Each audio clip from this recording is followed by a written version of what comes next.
ଶୋଇଛି BJP ଧୋଇନବ BJD. ପୁଣି ଏକାଠି ହେଲେ ବିଜେଡି ନେତା। ଯାଜପୁର ଛାଡ଼ି ପିପିଲିରେ ବଡ଼ ପ୍ଲାନ୍ କରୁଛନ୍ତି ବବି ଆଉ ରୁଦ୍ର।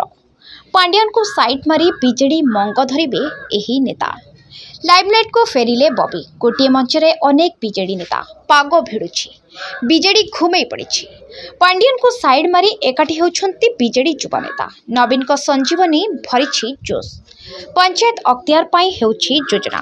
ବିଜେଡି ବିଭାଜନ ହେଉଥିବା ଚର୍ଚ୍ଚାରେ ପାଣି ପକାଇ ଦେଇଛନ୍ତି ପୂର୍ବତନ ଯାଜପୁର ବିଧାୟକ ପ୍ରଣବ ପ୍ରକାଶ ଦାସ।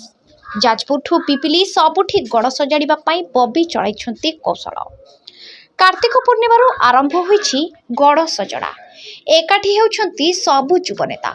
ରାଜଧାନୀ ହୋଟେଲରେ ବିଜେଡି ନେତାଙ୍କ ମିଟଅପ୍ ପରେ ଏବେ ପିପିଲି ଡେଲାଙ୍ଗ ବୋଇତ ବନ୍ଦାଣ ଉତ୍ସବରେ ଏକାଠି ନଜର ଆସିଲେ ବବି ଦାସ ଆଉ ରୁଦ୍ର ମହାରଥୀ, ଉମା ସାମନ୍ତରାୟ। ଆହୁରି ଅନେକ ବିଜେଡି ନେତା। ଏକଦା ପାଣ୍ଡିଆନଙ୍କ ଖାସ୍ ଥିବା ଏହି ବିଜେଡି ନେତାଙ୍କୁ ଦେଖି ଲାଗୁଛି କିଛି ବଡ଼ ଯୋଜନା କରୁଛନ୍ତି ନବୀନ।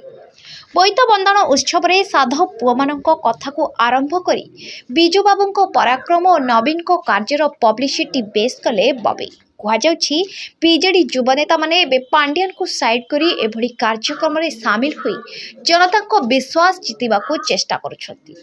କ୍ଷମତାକୁ ଆସିବା ପରେ ବିଜେପି ବିଧାୟତ୍ରୀ ମୌନବ୍ରତ କରିଥିବା ବେଳେ ବିଜେଡି ନେତାଙ୍କର ଆକ୍ଟିଭନେସ୍ ଦ୍ୱନ୍ଦ୍ୱ ବଢ଼ାଇଛି। ବିଜେଡି ନେତାଙ୍କ ଆଉ ଆଗ ଭଳି ମୁହଁ ଫୁଟାଣି ନାହିଁ ସତ, କିନ୍ତୁ ଲୋକଙ୍କ ପାଖରେ ପହଞ୍ଚିବା କୌଶଳ ଏବେ ବି ଜଣାଅଛି। ତେଣୁ ବିଧାନସଭା ଲୋକସଭା ସିନା ହାତରୁ ଯାଇଛି, ହେଲେ ପଞ୍ଚାୟତ ଅକ୍ତିଆର ପାଇଁ ବିଜେଡି ରୋଡମ୍ୟାପ୍ ପ୍ରସ୍ତୁତ କରିଥିବା କୁହାଯାଉଛି। ତେବେ ଦେଖାଯାଉ ପଞ୍ଚାୟତ ନିର୍ବାଚନରେ ବବି ଓ ବିଜେଡି କିଛି କମାଲ କରୁଛନ୍ତି କି ନାହିଁ।